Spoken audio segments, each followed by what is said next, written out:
Today I am going to tell you about the topic prejudice. Prejudice means to judge other people negatively or see them as inferior.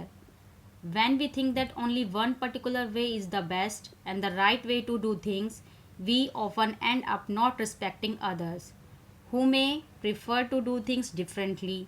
For example, if we think English is the best language, other languages are not important. We are judging these other languages negatively. We can be prejudiced about many things: people, religious belief, the color of their skin, the regions they come from, the accent the people speak in, the clothes they wear, etc. Prejudice का meaning होता है कि हम बिना किसी की बात को सुने उस बात को निर्णय ले लें। जब हम बिना किसी को उसकी बात सुने नेगेटिवली उस बात का निर्णय लेते हैं तो हम सोचते हैं कि जो हम सोचते हैं उस पर्टिकुलर चीज़ के बारे में और उस पर्टिकुलर रास्ते के बारे में वही सही है।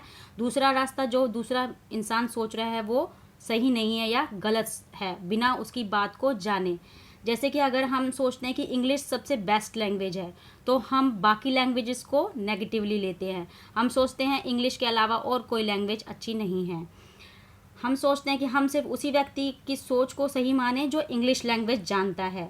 हम लोगों को उसके धार्मिक विचारों से, लोगों के रंगों से, लोगों के स्थान से, कहाँ से वो बिलोंग करते हैं, लोगों की भाषा से, कौन सी वह भाषा बोलते हैं, उन गलत तरीके से लोगों को हम जज कर लेते हैं।